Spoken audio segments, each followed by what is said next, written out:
basi Bwana kuwa pamoja nasi.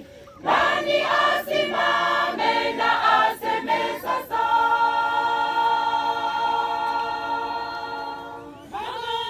Ametuponya, atuepusha kama si yeye Mungu wetu.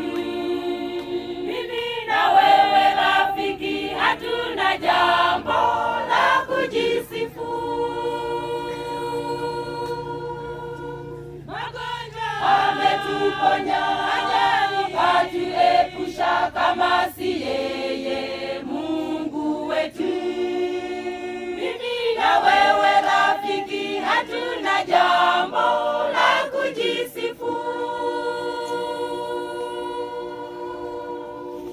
Dunia na vyote vilivyomo ni mali yake Mungu wetu.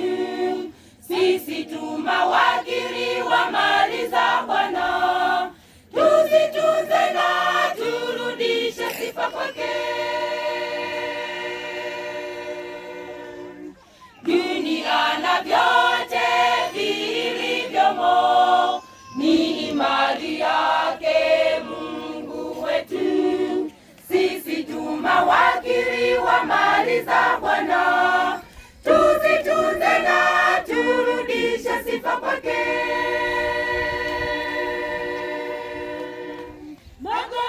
Ametuponya, atuepusha kama si yeye Mungu wetu. Mimi na wewe rafiki, hatuna jambo